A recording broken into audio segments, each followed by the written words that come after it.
Berikutnya pemirsa, kami juga bawa Anda untuk melihat kabar ini mengenai pelaku tabrak lari di Kelapa Gading yang videonya viral. Berhasil diamankan oleh pihak kepolisian dan pengungkapan kasus tabrak lari ini seluruhnya melalui proses saintifik dengan analisa CCTV dan juga kamera ETLE.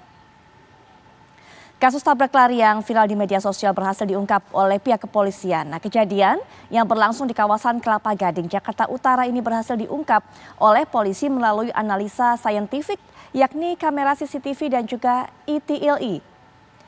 Sang pengemudi yaitu MRK yang merupakan mahasiswa saat ini sudah ditahan oleh pihak kepolisian dari Polres Jakarta Utara. Sementara korban yang berjumlah 3 orang mendapat perawatan. 1 orang diantaranya yang masih berusia 9 tahun harus mendapat penanganan serius di ICU karena ada benturan di otak. Pelaku kemudian akan dijerat pasal 310 dan juga 312 Undang-Undang Nomor 22 Tahun 2009 dengan ancaman hukuman maksimal 3 tahun penjara.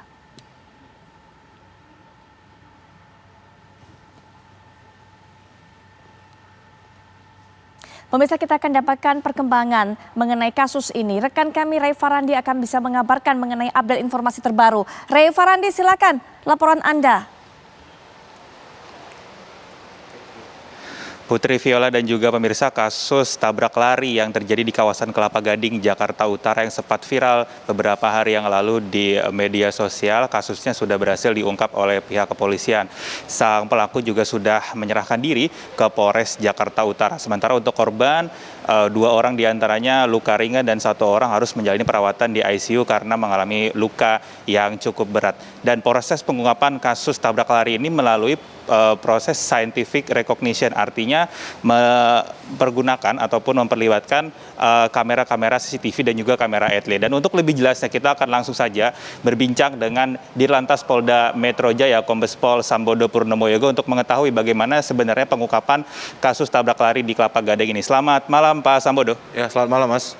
Pak Sambodo, mungkin bisa dijelaskan, ini proses pengungkapan kasus tabrak lari ini dengan proses yang tidak biasa, artinya scientific recognition. Ini bagaimana prosesnya, Pak?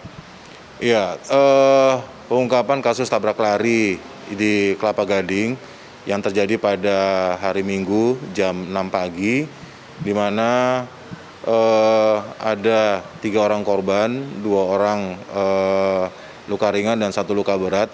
Kebetulan korbannya adalah satu keluarga. Yang luka berat itu adalah anaknya yang berumur 9 tahun. Ketika terjadi kecelakaan, kemudian pelaku melarikan diri.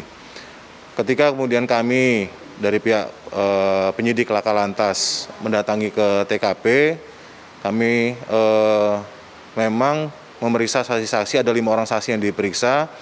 Namun dari ke-5 orang saksi tersebut juga tidak ada satupun yang bisa meyakinkan dan pasti kepada penyidik plat nomor kendaraan yang diduga sebagai pelaku. Dari situ kemudian kami dari TKP, berangkat dari TKP kami mencoba menelusuri CCTV yang ada di sepanjang perjalanan dan baik sebelum, saat, dan sesudah terjadinya kecelakaan tersebut. Artinya sebelum titik lokasi itu, di titiknya, dan setelahnya. Kami dapatkan ada sekitar 10 CCTV dan kami analisa CCTV tersebut dan kita cocokkan dengan keterangan saksi bahwa yang melakukan penabrak adalah jenis sedan Mercy warna hitam. Nah, dari CCTV itu kemudian kami analisa beberapa yang ada video terkait dengan sedan Mercy warna hitam di sekitar jam kejadian. Kemudian kita bawa ke lapor untuk kemudian kita perjelas. Dari situ kemudian kita bisa menentukan kendaraan yang diduga terlibat, beberapa nomor tertentu.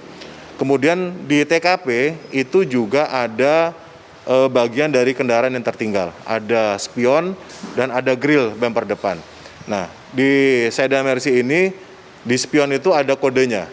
Kami cek juga ke APM Mercy bahwa spion ini untuk kendaraan Mercy tahun berapa.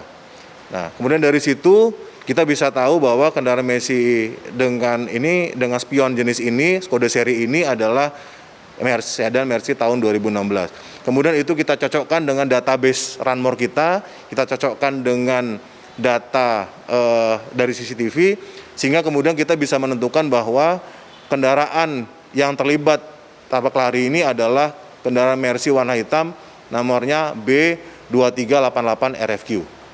Nah, pertanyaan kedua adalah setelah itu mobilnya siapa pelakunya? Gitu. Nah, dari situlah kemudian kita telusuri dari historikal kendaraan dan dari CCTV. Kita lihat historikal kendaraan, ternyata kendaraan ini sehari-harinya digunakan oleh seseorang dengan inisial MRK. Ya.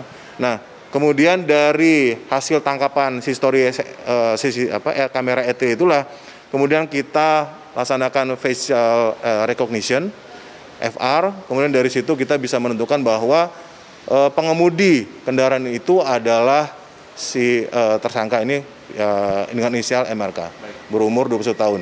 Kemudian kita lacak kendaraan itu ada di mana, dan hari Selasa malam kita dapat kendaraan itu, kita telusuri, dan ternyata ketika didapati kendaraan itu spionnya kiri tidak ada, kacanya pecah, dan bumper grillnya itu tidak ada.